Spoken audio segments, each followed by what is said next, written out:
How are you?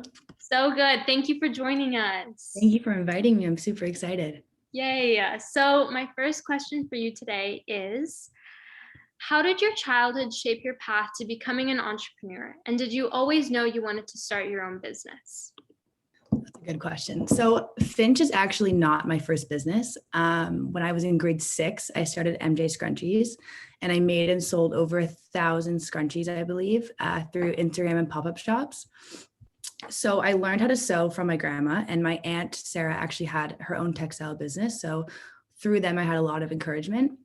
But as scrunchies became more popular and more readily available, I had to transition. So when I started selling my scrunchies, I could really only find them for like $20 at American Apparel.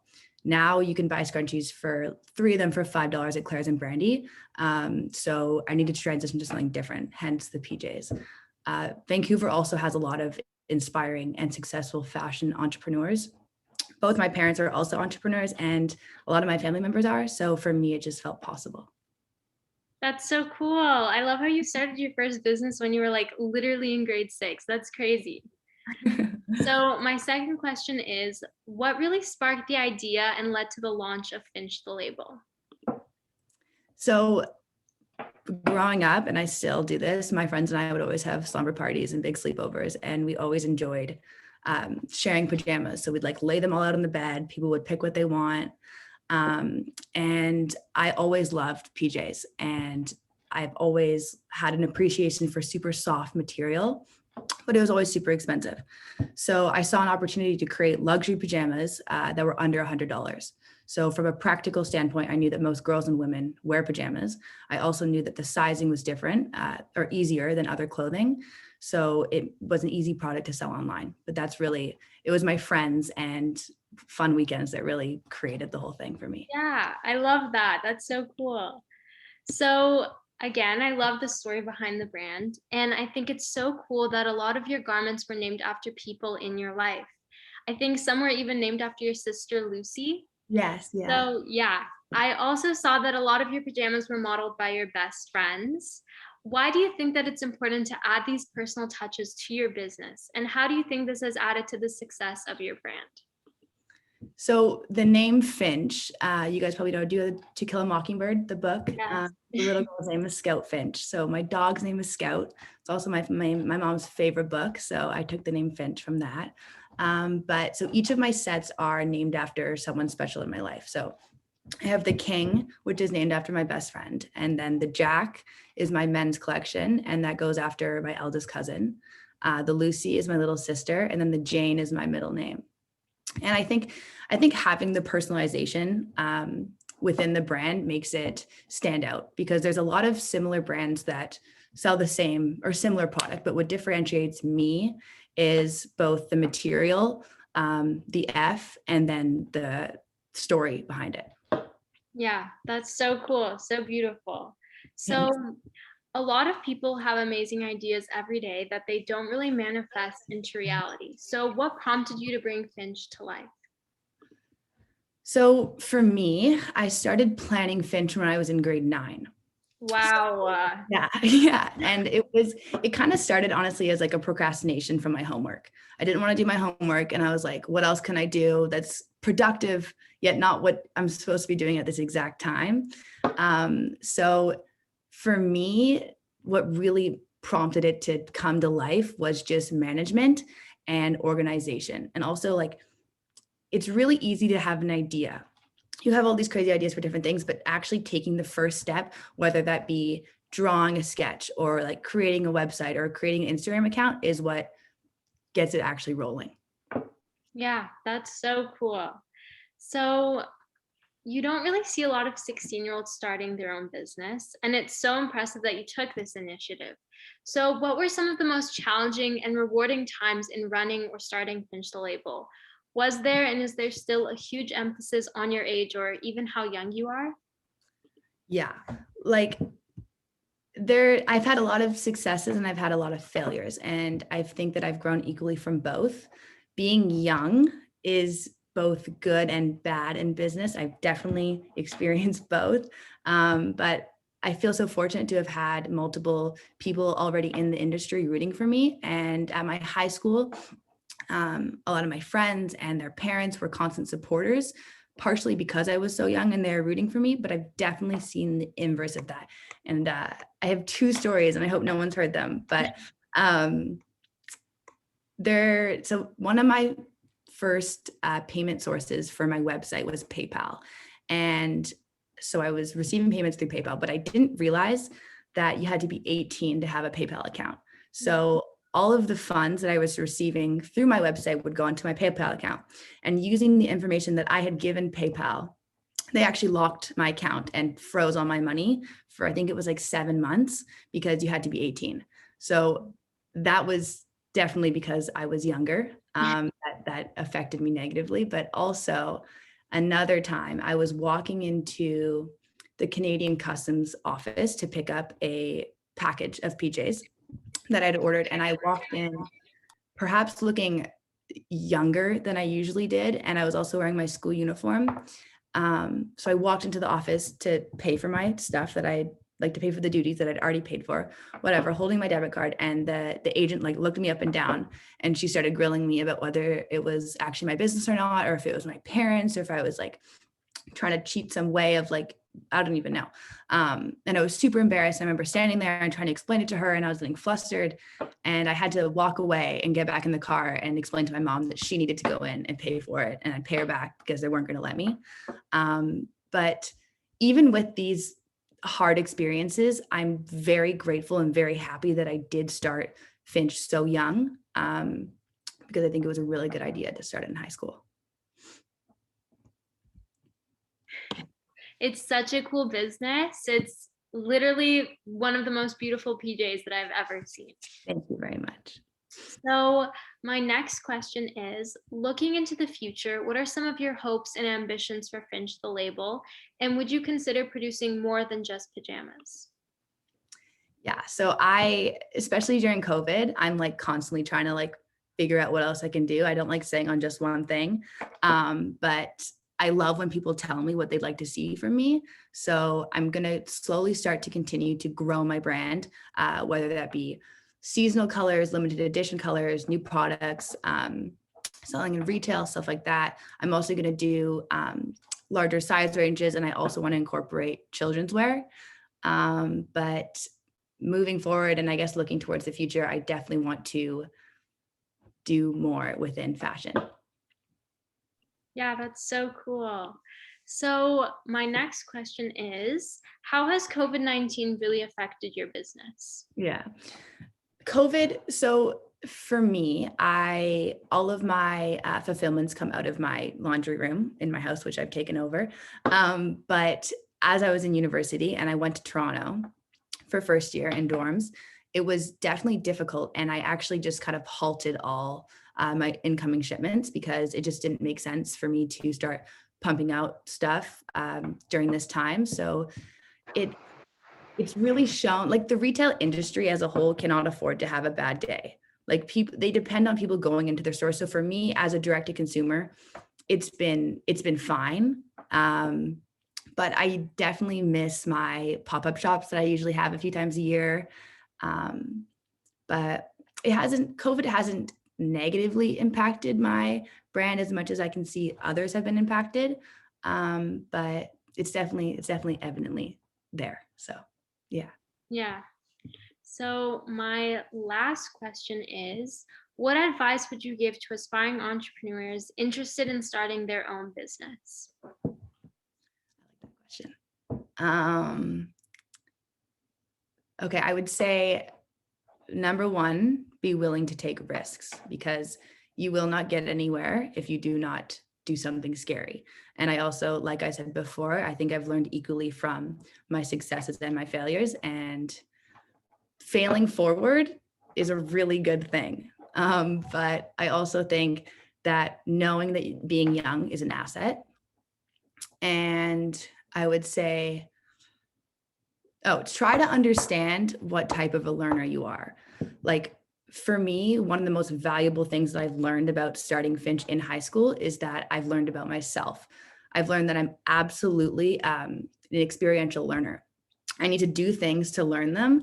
And I know that even though my mom or my dad or someone else might have really good advice, I would far rather try it my way and fail than simply do it their way. And it's not the smartest or most efficient way to do things, but it's how I need to operate. But yeah, I guess a quote that might stick with some of you guys is, and my dad tells me this like every single day, is that you're responsible for your own experience. And I said this to myself every day in grade 12, but if you let that sink in, it's relevant for literally everything in your life. Like getting enough sleep, that's your own problem, like doing your homework, that's your own experience. So we have a choice in life to do things properly or not. You can stay up late and you're going to feel it tomorrow. So in the case of my business, even though my parents are super supportive, it's also been clear from the beginning that it's mine and mine alone. And it's my success and my failure. And my last thing that I would say is focus on what's good in your life, because a lot of you guys are in grade 11 and 12, right? Or is there even someone younger? But anyways, yeah. So when I was in grade 12 and grade 11, it's super stressful. And I would get so caught up on these things. And I was like, especially like social life, and like you want to do things on the weekend, but then you're so busy and you're applying for all this stuff. I would try to focus on what's good. And I thought, or and I experienced this, that there's a lot of things in life that you have to take a pass on, whether that be personal or in business. But you can only focus on what's going well. And each time I'm upset or stressing about something, I've gotten into the habit of writing down 5 things that are going really well, to focus on something, then you know what I mean? And it helped me survive high school, and it's helping me manage both university and having a business. Yay, that's so cool. Well, thank you so much, Mackenzie. I am now going to open it up to the group for a Q&A. If you guys could just type your name in the chat, I'll call on you to ask your question. And if you don't feel comfortable speaking, don't worry about it. Just type your question in the chat and I'll read it out loud for you. And in the interest of time, we may not get to everybody's questions, but we'll try our best.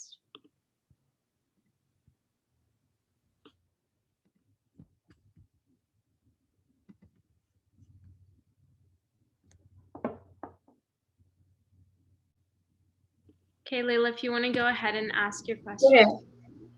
It was nice hearing your story. I just want to ask a few questions. So what was your greatest fear starting up your business, and how did you manage it?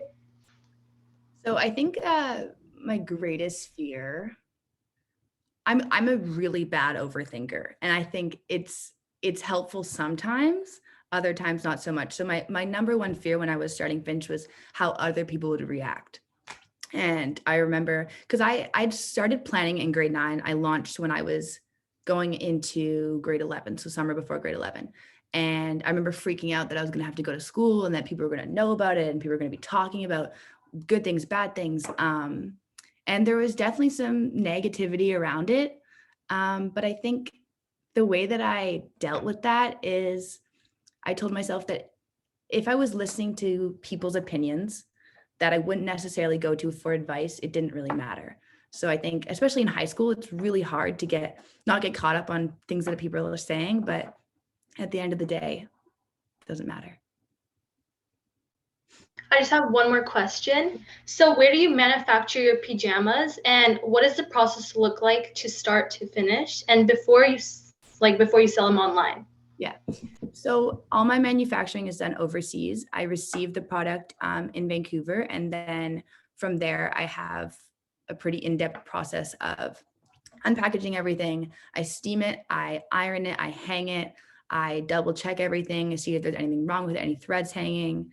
And then, so when I get an order on my website, I have it all hanging in like my cupboard downstairs. I go downstairs, I iron it again. I like double check everything. I package it all up. I have travel bags. So I have like a specific folding process, fold everything, put it in the travel bag, put it in the bubble mailer, make a label, put it on. If the orders are in my area in Vancouver, then I'll usually just drive them over. If not, I'll go up to Canada Post, ship them out. Thank you. Thank you. Perfect. So next, we're going to go to Sheila. Hi, Mackenzie. Really great story you have and really inspiring.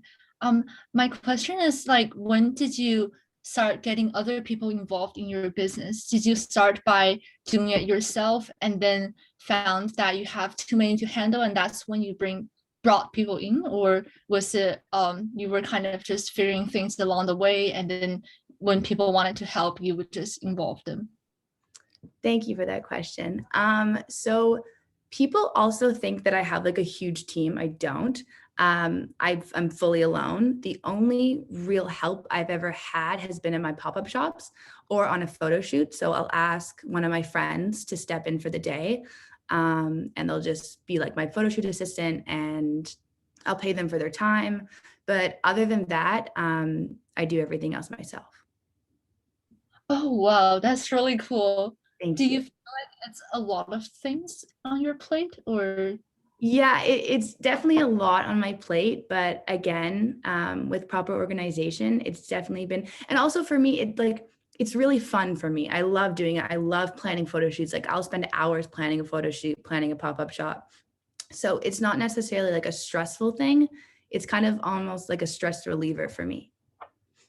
Oh, wow, that's really great. Thank you. Thank you. Okay, so next we're gonna go to Edith. Hi, Mackenzie. I was wondering, how did you choose your manufacturers for your business? Yeah. So it was just a lot of research and a lot of prototyping and samples. I went through a lot of different manufacturer companies. So I was constantly receiving, I would like cut up stuff and like change it, resew it, change the sizing. So it was a lot of trial and error before I finally decided. I see. And how do you balance between school and also your own business? Yeah.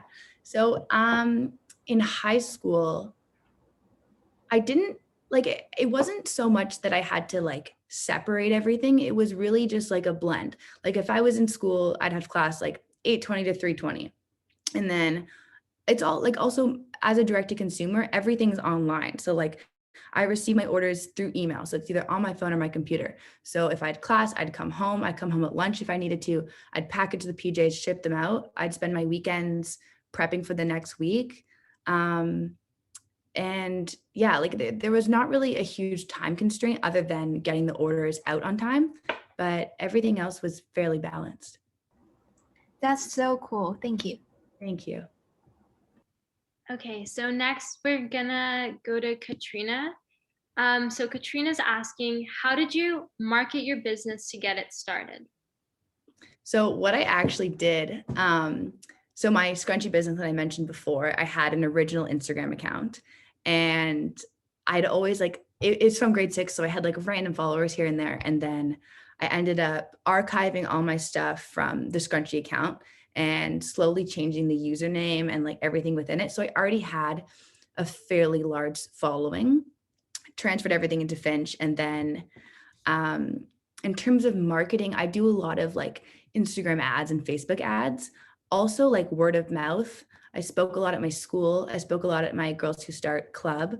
And yeah, like it was just also before I launched FINCH on Instagram, I would like hype it up on the Instagram account. So I was like, there's something coming. So all my old followers from the scrunchie account would be like, what is she doing? And then, yeah, from there, that's how it started. Perfect. So it looks like we don't have any more questions. I do have another question for you. So I feel like one of the biggest challenges for young entrepreneurs is fundraising money to start their brand. So Yeah. how did you approach that? And yeah. Yeah.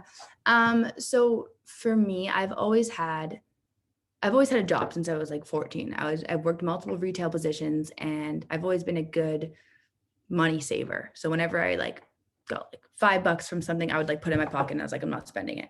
But there's also a concept called bootstrapping, and it means basically that the company is self-supporting. So I have to ensure that I have enough cash flow to match my sales with income. But you also like, you will not understand the true concept of money until you start watching your own money go in and out. So it's really important to save. Yeah. Perfect. That was so good. So the next person we're going to go to is Layla. So I was just wondering, so did you just wake up one day and say, I'm just gonna go and follow my dream? Like, that's so cool. I just want to know like how it like happened. Yeah. I don't know if it was like, I remember being really little in like elementary school. And when your teachers are like, what do you want to be when you grow up? And I was like, fashion designer.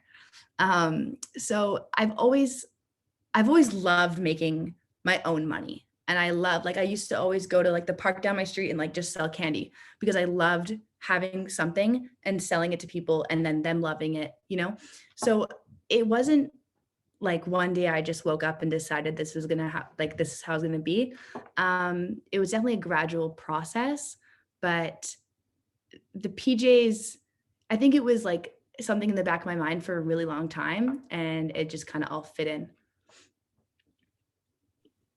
Perfect. So now we're going to head over to Chomi.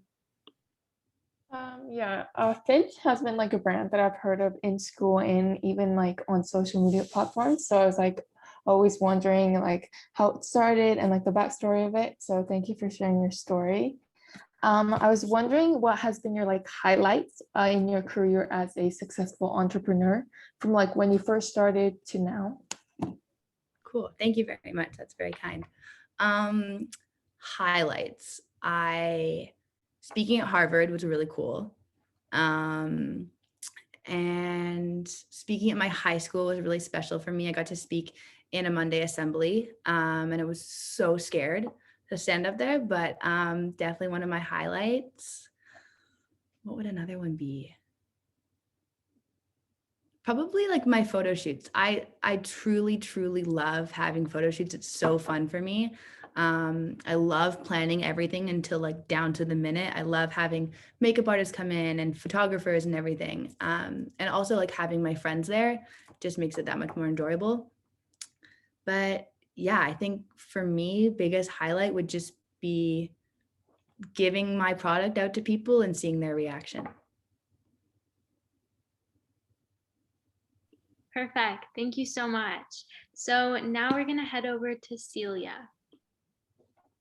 Hi, so I'm not sure if you specified exactly if you go to college or university, but if so, I'm assuming you do. How did you choose exactly what to study, whether that being like fashion or business and entrepreneurship? Yeah. So I'm currently studying at Ryerson University in Toronto, and I'm studying fashion communications. For me, the decision I was definitely going to go into something within fashion and design. And I had applied to a school in the States in New York, and it was like my dream school. I wanted to go there so badly. And I had like with starting FINCH, I was like, I'm going to pay for myself to go to design school one day. But the States is insanely expensive. And I had received a scholarship, the highest Canadian scholarship, but it still wasn't enough. And my parents weren't going to pay for me to go to the States. So Ryerson was the next best thing for me. And I am so happy that I'm there. I truly love the university and especially my program. But yeah.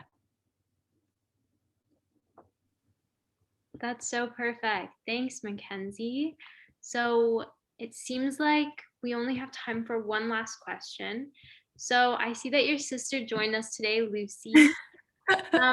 So what is it like to really like, I guess like by you becoming like this businesswoman at such a young age, like, do you see a lot of girls coming to you, well, besides from us, but like, what is it like to be a role model, or like, have you changed or adapted your ways to approaching things now that you've sort of become like this figure of like a young entrepreneur, a young female entrepreneur, like especially even for your sister? How has that really changed? Like, I guess, how has FINCH really changed your whole life? That's a very kind of you to say. Like it's, I don't even know, like it hasn't really, I don't even know how to answer that. It's way too nice. For me, like it's definitely changed in the way that I do certain things. And it's also really changed my confidence levels. Again, like I said, I'm a huge overthinker and I'm very critical of myself.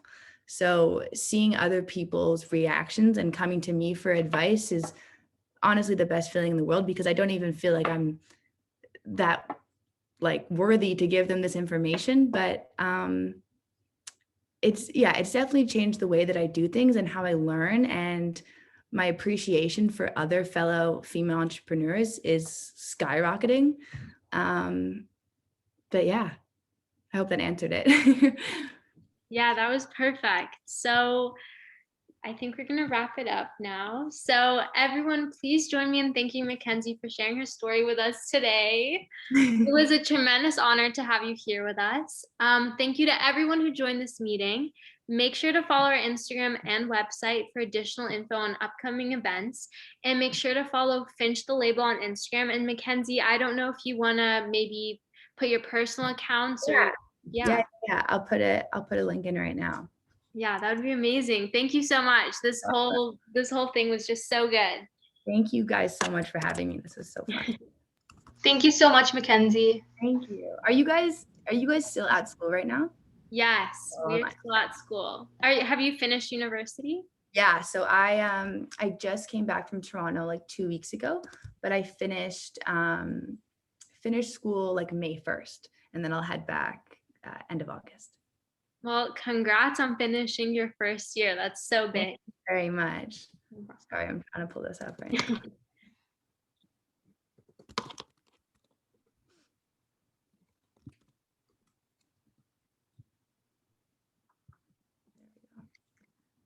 I'll post it in the chat, and I also put my personal or my Finch email. So if anyone ever has any questions about anything, feel free to reach out to me, because I love communicating.